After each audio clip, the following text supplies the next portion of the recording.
Welcome to Bullhorns and Bullseyes, the podcast where precision meets promotion. I'm Tom Nixon. And I'm Curtis Hayes. We're thrilled to have you join us as we discuss the ever-evolving world of sales and marketing. Every week, Curtis and I bring our own specific experiences and expertise, along with a special guest who has stories to tell and lessons learned to share.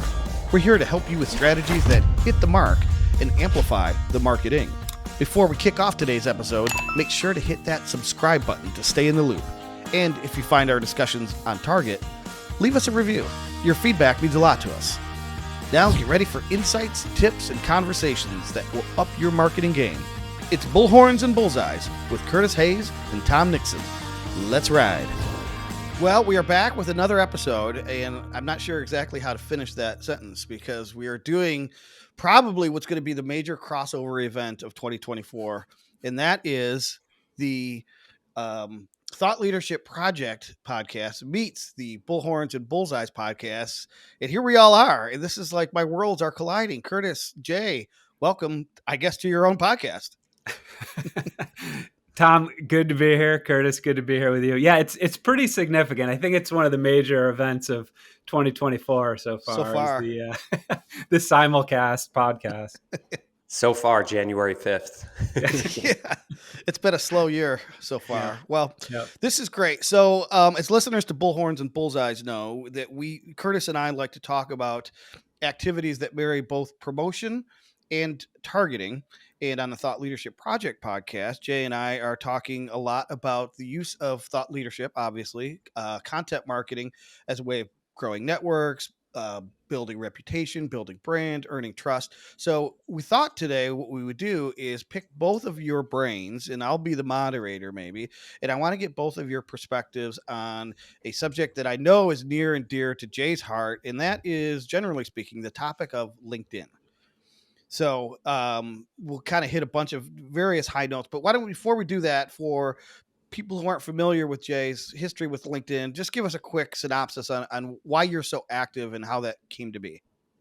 Yeah. So I guess I've been on LinkedIn forever, right? I mean, I think it started in 2004, 2003, somewhere in that time frame. And like many people, signed up for a profile and then did nothing with it for probably 15 years. Other than maybe occasionally, share some article that I'd written elsewhere and posted it on LinkedIn, connected with people from time to time.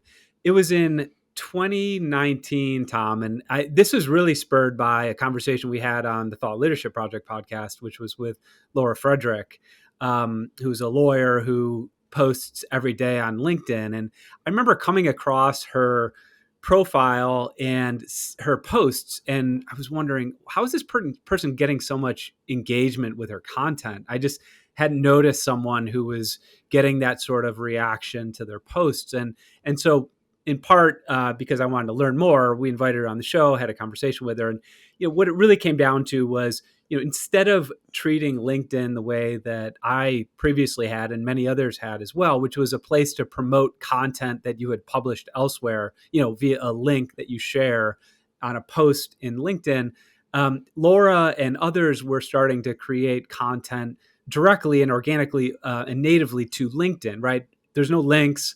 They're not trying to take people off of LinkedIn to drive them to some other site.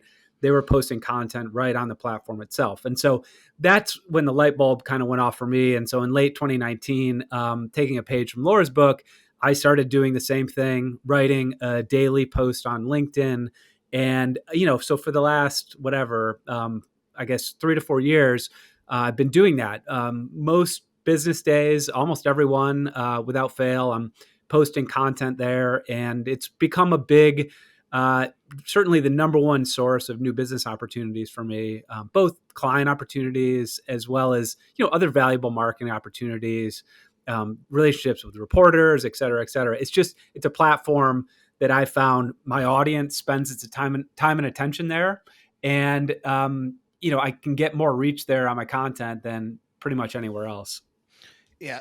We want to come back to some of your, if you don't mind sharing some of your guidance and expertise and just best practices around content. But I wanted to ask Curtis really quickly. So not so much, unless you want to answer it this way in the context that Jay answered his personal sort of experience with LinkedIn, but what do you do from a or what can brands do from a bullseye perspective in terms of using LinkedIn maybe as an advertising platform, which is distinct from what Jay said, but still important?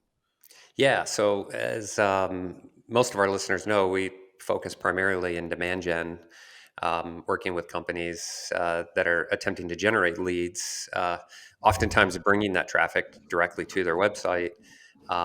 We've actually, and using Google Ads or other social media platforms in order to bring that traffic to their website.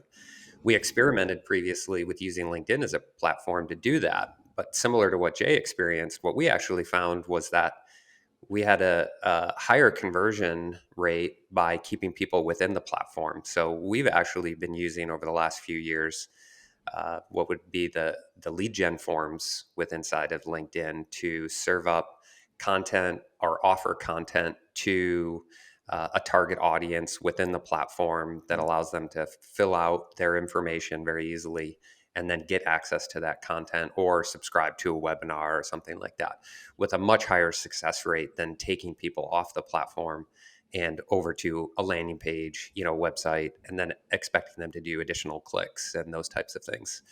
And so that's been really successful. I think that mirrored with some branding efforts, just to build awareness inside the platform, whether those are image ads or carousel ads to do some additional branding, as well as we may get a chance to talk about today, but conversation ads, which are a bit new, um, uh, which are just getting you in front of other users within the platform and starting conversations with your potential target audience. Cool. Interesting. Well, Jay, before we get into content specifically, I wanted to ask you on this podcast something that you and I addressed on the other podcast because I think it's interesting. COVID, I think, was a time when the engagement metrics that people look at and value in terms of comments, likes, and reach, and all of that stuff, impressions, they were through the roof during COVID, right? And I think everyone was universally experiencing that because people couldn't get out and network. Some of that seems to have ebbed. I see both anecdotally in my own metrics, and I've heard others even online, some people very nakedly just saying, my metrics are way down. And that's interesting. So I'm curious what you're seeing, not necessarily personally, but just if you could comment on what your sense is in terms of the vanity metrics happening in LinkedIn, what you think that means, and what, if anything, do users like me do about it? Yeah. So yeah, I mean, and I'll share my own numbers and experience in terms of metrics, just to give some perspective. But yeah, anecdotally, I mean, I've heard the same things. I'd say that the general consensus is that engagement is down and people's numbers are down. Like the reach that they were getting previously, they're not experiencing any longer. So from my own experience, if we go back to 2020, these were impressions on posts. So I think I generated maybe a little more than 1 million impressions on posts in 2020. That jumped to 2 million in 2021, and then up to 10 million in 2023. I'm sorry, 2022. And so that was a big jump, 500% leap. Now, that was sort of I think 2022 people considered sort of the heyday of engagement and reach on LinkedIn.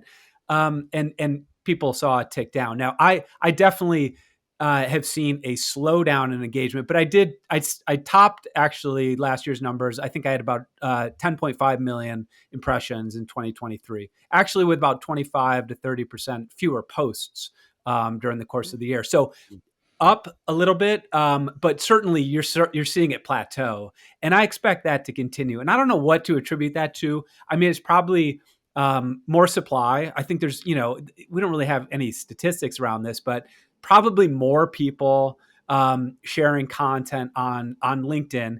And I know that's true because you see a lot of the people putting up big numbers on LinkedIn in terms of impressions and content who are established creators from X moving over, or Twitter, formerly Twitter, moving over to LinkedIn and, creating tons of content on LinkedIn now. So there's sort of this, maybe, there's maybe more supply, maybe there's a little bit less demand just because, like you said, Tom, during COVID, people were spending more time in digital worlds and now they're wanting to spend a little bit less, perhaps. I'm not sure if that's the case, but whatever the reason being, it's at a minimum a plateauing effect, and I know, like you said, for many people, engagement's down. All that being said, there's still not that many places I would say that are better, especially to reach like a B2B audience than LinkedIn.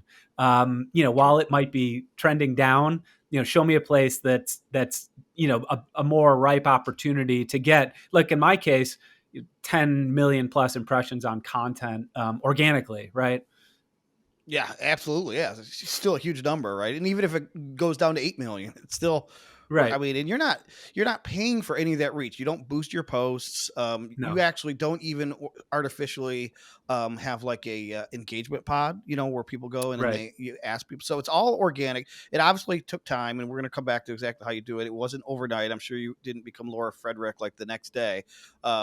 But before we go to that, I wanted to ask Curtis, from your standpoint, because you're an analytics buff yourself. I mean, you're looking at maybe some of the paid analytics, and I know you mentioned earlier, just a moment ago, that you see great success, or greater success, with the native form fills.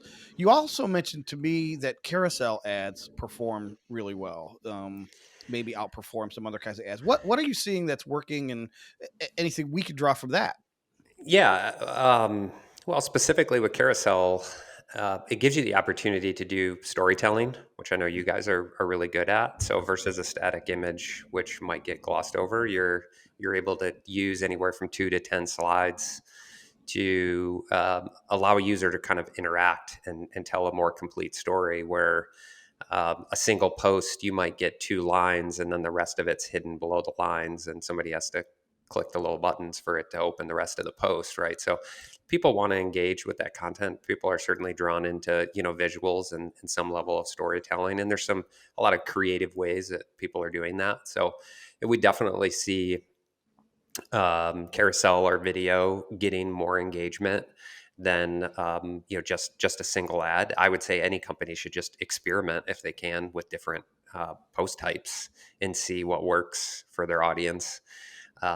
Carousel ads are going to take a bit more, as well as video, to put together from a creative perspective. And there is some ideation that needs to go into that versus just grabbing a piece of stock photography. But if you're going to make a concerted effort at marketing your business on LinkedIn, I think it should be done, strategically, but not sort of half-heartedly. Like, don't just think you can post something every day just to slap something up on the platform and it's going to get engagement. I mean, you've got to put some effort into the creativity and sort of expertise behind what it is you're posting, if you're going to get the engagement. Yep.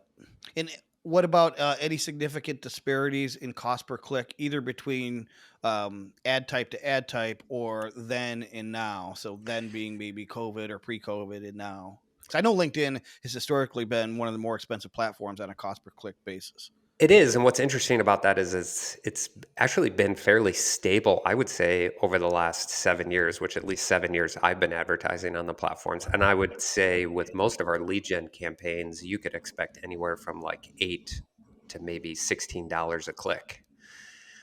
So it is. I mean, it depends on your industry. If you're a law firm in maybe, say, personal injury, you could easily pay $100 a click inside of Google for a search campaign, right? Mm-hmm. So, not that a personal injury attorney is going to be advertising on LinkedIn, but you can do those comparisons. Say on the IT side, which you mentioned is one of my clients in managed services, those are $60 to $80 clicks in Google. Wow.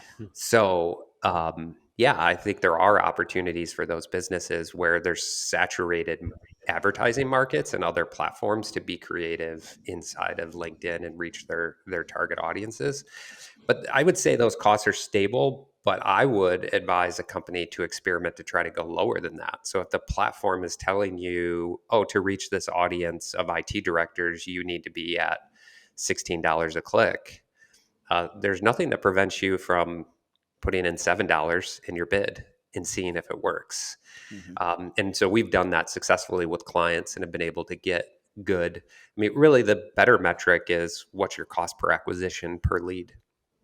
Yeah. And so those types of metrics that we're looking at is say, let's not just look at the cost per click, but if we're able to acquire a lead if it's acceptable to acquire one, say at $300, cost per lead and we can get under that inside of LinkedIn, then, do it. So I think you got to understand your models and then see if this is a platform that can work for you.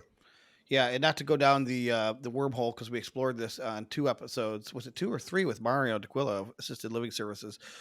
He looks, and you work with him, you look more broadly at the lifetime cost Right. of a client, because if they renew, if they refer, whatever, if they purchase, then that's a far greater number than just the cost of acquisition. So, Yep. all right.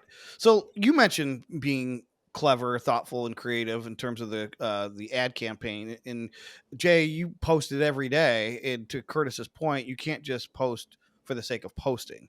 So, for one, explain, just clarify, because some people struggle with are you talking about articles? Or are you talking about newsletters on LinkedIn? You're talking about just text posts as a status post update, whatever they used to call it. Yep. Maybe give us some of the things that you've discovered that you don't mind sharing with how somebody can go from I'm not on the platform to maybe aspire to 10 million impressions in a year. Yeah.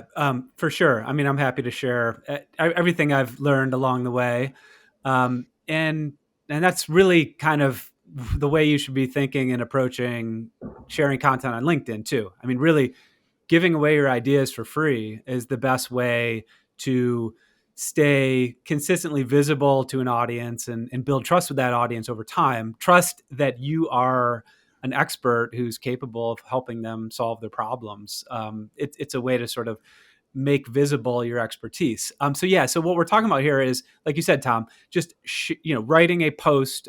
It could be anywhere from 20 words to say 300 words would probably be the maximum in the character limit counts that LinkedIn provides. But on something that I think should be thought leadership oriented, right? Something that expresses what you know, in a way that addresses the questions and challenges of the audience you're trying to cultivate.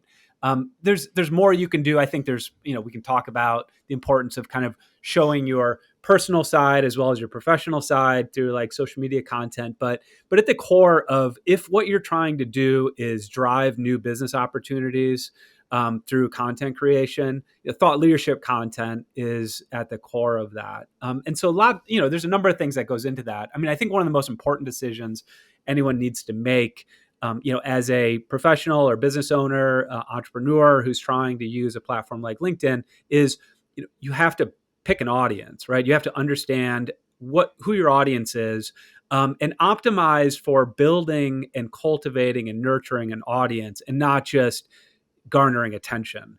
And I think those are fundamentally two different things, and people can fall into the attention trap because it feels good to get a lot of engagement and impressions on posts and the dopamine hits that come from that. But ultimately, the difference between an audience, as I see it, and just attention is that an audience is more of a loyal following who is looking out for your content because they find it very helpful. And when you do have something to offer, they tend to be receptive to buying it. So even if you're not actively pitching anything, people who are a member of your audience are going to understand what you do, who you help, how you serve, the solutions you can provide. And naturally, over time, as you continue to remain visible and build trust with them through your content, they're going to think of you when a challenge arises that needs expertise of the variety that you provide. So that's kind of the objective. But understanding your audience is really important in that regard. Like, for example, in my own case, I do consulting, coaching, training work for lawyers and law firms. Every one of the posts I write has the word lawyer or law firm in it, because I'm directly addressing that audience and I'm speaking to those people. Over time, I want to have them understand. I know what it's like to stand in their shoes. I'm writing about business development and marketing related issues. And, it might seem like, okay, you've been doing this for 4 years, writing daily posts on LinkedIn about this narrow topic for this narrow audience. Isn't that getting old for you and or your audience? And maybe that's true for some people. But I feel like it's been an interesting journey from a content creator standpoint to kind of push the envelope and try to take things to the next level in a narrow domain. And, people aren't paying nearly as much attention, and they're not going to get sick of being saturated by your content.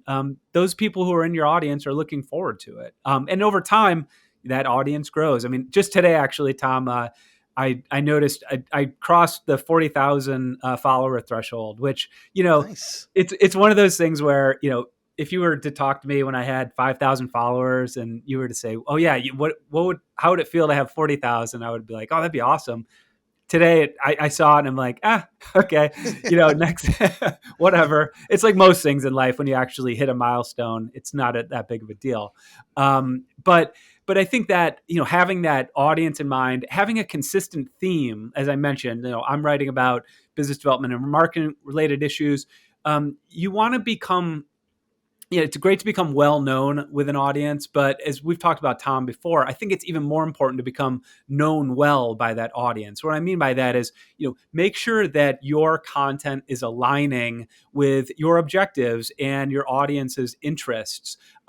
Ultimately, what you want is to create that association I was describing before between you, your brand, and your content, and the types of problems you solve for clients. Again, it's like, how do I keep working that Venn diagram of like, what is my audience interested in?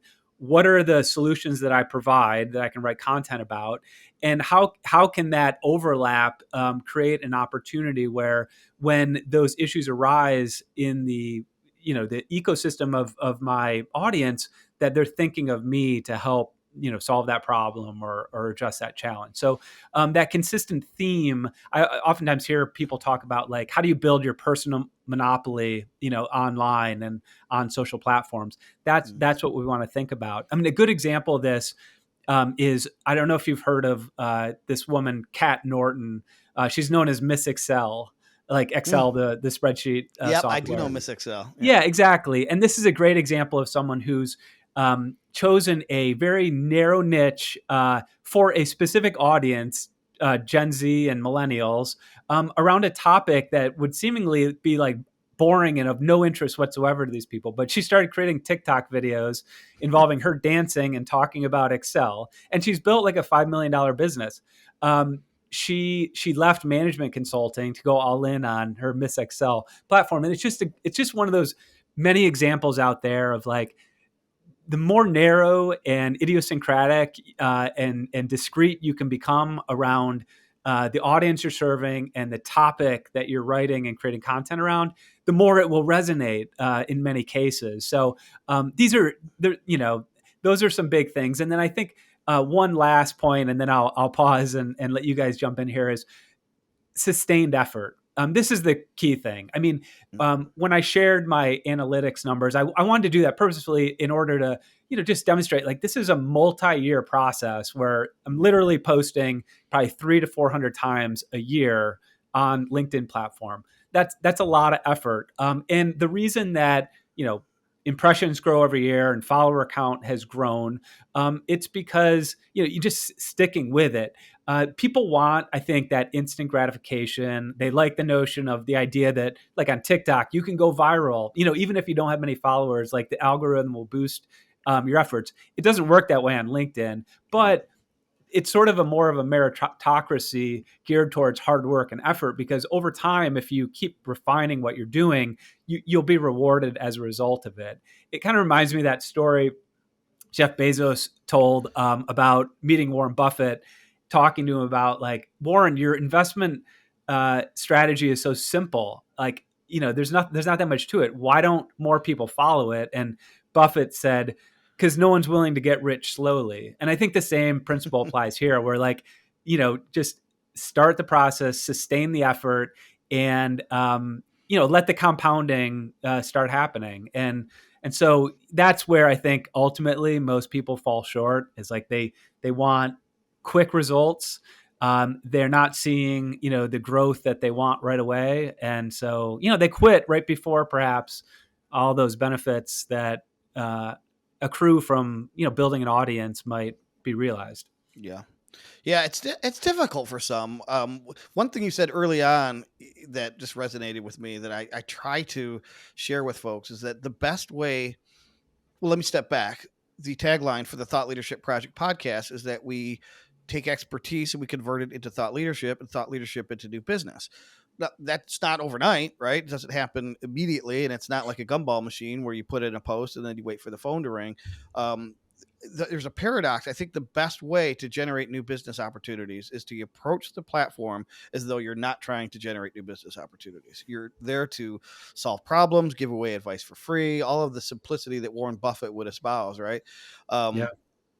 But then the other interesting thing that I know we've both talked a lot about is this niche audience. So now we're sort of starting to maybe segue into what we call on this podcast Bullseyes, right? So I wanted to get Curtis's thoughts on the things that you could do. These will be very intuitive and easy for you, Curtis, but explain to people who don't understand how LinkedIn advertising works, how you can target an audience specifically in the context of something that Jay said too, if you don't mind, which is that demand for professional services, especially legal services, is unpredictable. So you don't know exactly when somebody is going to be needing to hire an attorney, and you don't know who that person is. So you do what Jay's suggesting, and you play this long game. Not that it's a game, but it is Kind of. fun. Yeah. It's fun. But you have the ability, though, to target people, going back to Bullseyes, Curtis. So you can identify very specific niche audiences. You talk about what you do as demand gen. So how can you just piggyback off, if you don't mind, what Jay's approach has been for 4 years, and then what you might be able to do with a client in 4 months or 8 months or whatever? Yeah. Well, I'll first say maybe the biggest mistake that companies make in advertising on LinkedIn is ignoring their organic. Right. So if they haven't done any brand building and they're not putting out any thought leadership, and all they're trying to do is sell, they're trying to generate leads. An individual, even if they're within their target audience, might go and look at their page, see very little content, see their very little engagement. There's no supplemental posts. I mean, I'm not going to convert the first time I see your ad likely and fill out a form. I maybe need to see your brand a few times before I do that. So if this is my first exposure to your brand through an ad and you want me to give you some information about me for me to download a white paper or something like that, it's not very likely that that's going to happen. So, we've seen anywhere from like a 25% increase in conversions when a company takes 2 or 3 months to build out their profile or to supplement their lead gen advertising with additional content targeted to that same audience. So here's a bunch of free stuff. And along the way, we're going to offer you something to opt into, where we can get your contact information and put you at the top of the funnel. So yeah, don't make that mistake. When it comes to audience targeting, a big mistake that we see companies doing is, so they say, okay, yeah, we want to go and target law firms, and that's something very easy to do, or target a job title, target an industry. Very easy for LinkedIn to go beyond that, either with audience expansion. So it thinks it may be able to, the algorithm thinks it can find additional people to serve your ads to, but they might not be in your target audience. But companies aren't looking at the demographic reports once their ads are running and realizing that they can narrow down their targeting based on engagement they're seeing. So you have an hypothesis at first of who your target audience is. You set up that criteria in building your audience when you create your ads, and then you wait a week or two, and then you come back in and you look at the demographic reports and say, like, well, no, entry-level people shouldn't be getting my ads, so let me add that as an exclusion. Companies at this size, below maybe 50 employees, maybe isn't in my target audience, so let me exclude those companies that are 50 employees and under. Some things that you maybe didn't realize you needed to do at first.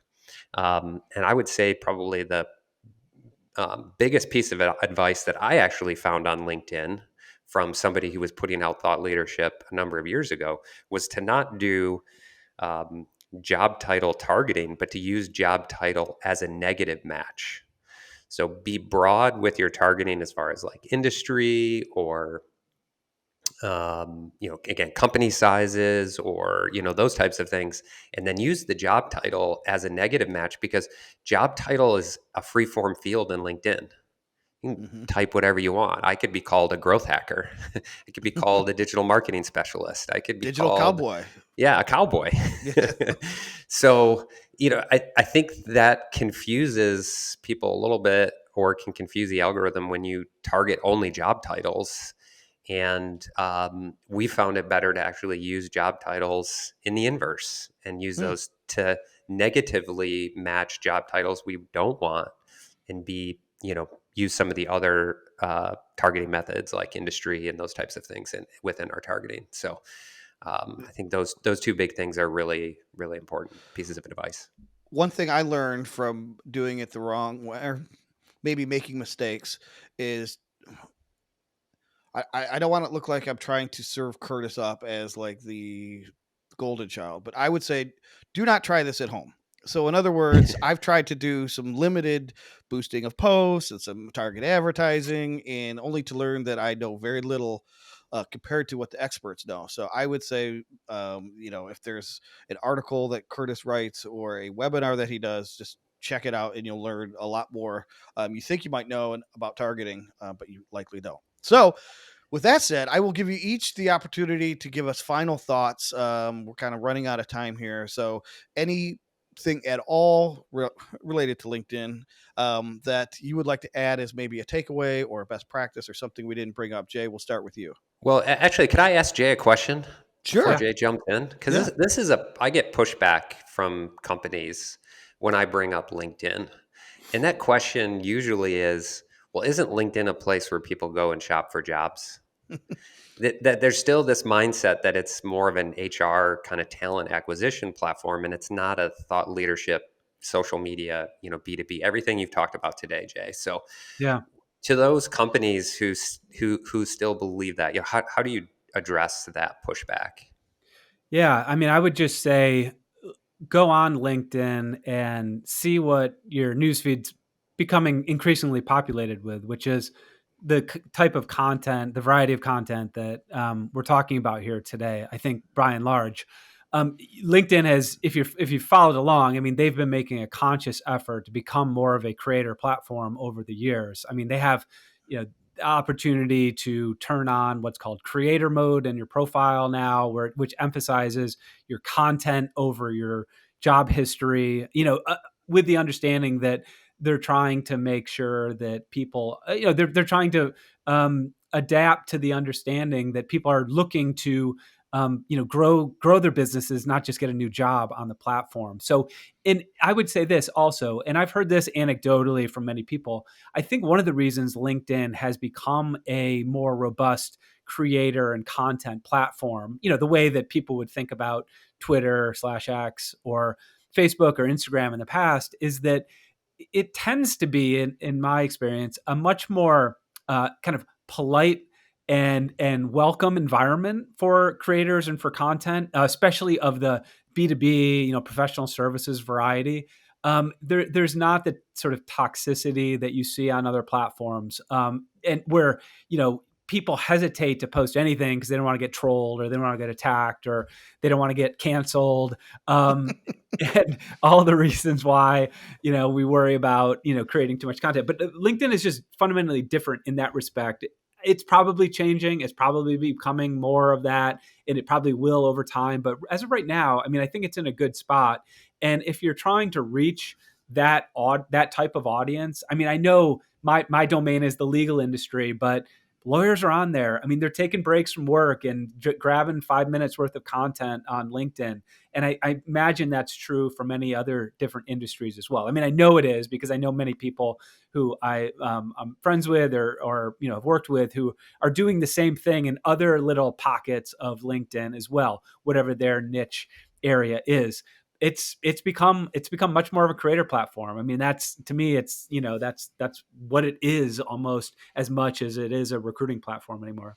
And Hmm. you can also tell that they're trying to emulate Facebook or whatever it might be, Twitter, with the features that they introduce, Hmm. right? They're trying to like here now video. And remember when what Yeah. was it, Clubhouse was a thing and they started doing live Yeah. audio, right? It's Yeah. like, so they are consciously trying to be a place where people dwell, which is how you sell advertising. So I would remind them, these naysayers, what the revenue model is for LinkedIn. right? Yeah. It's to get eyeballs and to get, people staying.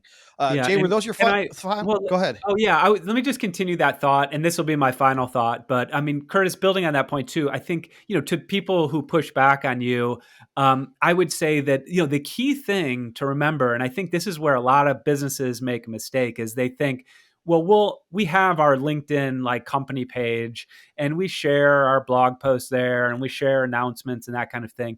When it comes to like reach on LinkedIn, though, what's so critical to appreciate, which is true of all platforms, is if you really want to get organic reach, you have to have your people creating and sharing content, not just your company page. That's great and all, but as with all social media platforms, they're looking to get companies to advertise and boost content, and they're giving individuals broad distribution and reach as a result, because they're not going to get individuals paying to boost their posts, and they want people on the platform to consume content that's paid for by companies. I mean, that's just the fundamental way of the business model of social media. So if you don't have, for example, your executive team, your salespeople, your professionals, whoever it is that's interfacing with your customer or client base, they're not creating and sharing on LinkedIn, then you're just not going to be visible on the platform. And it's such a target-rich environment that it's a real missed opportunity as a result. So make sure it's your people who are creating content native to the platform, and your strategy shouldn't be push people to our website, we got to get more people to our website. It's just not going to work. It's okay to just have them looking forward to reading and consuming your content on LinkedIn, because they'll naturally, again, create an affinity for you and your brand as a result of consistently consuming good content on the platform. Don't try to drive people off. LinkedIn doesn't want you to drive them off. So you're just fighting an uphill battle if that's what you're optimizing for. Yeah, they will artificially suppress some of that content that is designed to take people away from the platform. So great final thoughts. Curtis, any final thoughts from you? Yeah, and I'll add, just to add some analytics to that. I mean, we see that both from the advertising side as well as any of the organic referral traffic. We see really high bounce rates on websites when people come over from LinkedIn, as LinkedIn being the referrer. One hypothesis for that, because we see a lot of that being mobile traffic, is you're inside the LinkedIn app and then you're leaving the app, you're loading Safari or Chrome, and then viewing a separate website, and they maybe didn't realize they were going to be leaving the app, or that whole experience didn't go well. The site loaded kind of slow, and those types of things. So you do have to be really careful with that. And that's really why we believe a big reason why, if you're doing ads inside of LinkedIn and you're sending people to a landing page, they're most likely, I would say 75% of that traffic is going to be on mobile. Those people are leaving the native app, loading the browser, and they're going to drop. They're just, and the likelihood of you converting there is extremely small. And at $10 a click, you could spend $1,000, get 100 clicks, and not get a single form fill, because 80 to 90% of that traffic bounced. Yeah. So that's the be careful piece when you get into LinkedIn advertising, which is way different than Google advertising, which everybody thinks like, oh, I got to send people to a landing page. I got to send people to, a website, and then focus on the landing page being the problem. And it's not the landing page being the problem. It's the experience that the user wants to have. So yeah, that was the point I was going to make. It's just to punctuate that, because I was thinking the same thing. Not only do the platforms not want you to send their traffic off to somewhere else, the user's there to scroll a feed for a little bit, right? They don't want to go to a bunch of different websites. That's an interruption. So keeping it within the platform. Cool. Awesome stuff, guys. My final thoughts are, I would like to thank Jay for coming on the Bullhorns Bullseyes podcast with Curtis and I. And I would like to thank Curtis for coming on the Thought Leadership Project podcast with Jay and I. This was great. This was definitely the crossover event of 2024 so far. I didn't want to make Jay feel bad, so I let him off the hook a little bit, but just as a little bit of initiation, Jay. Nope. Round these parts, we dress for success. All right, that was backwards. We're dressed for success. Looks like you know your way around a cowboy hat. I am a natural, aren't I? So I have the cowboy hat on. Next time you're on, be prepared. Come with the requisite attire. All right, gentlemen? I'll look out for the box in the mail. Appreciate it. Cool, thanks. And we'll see you both on your own podcasts. Thanks, everyone.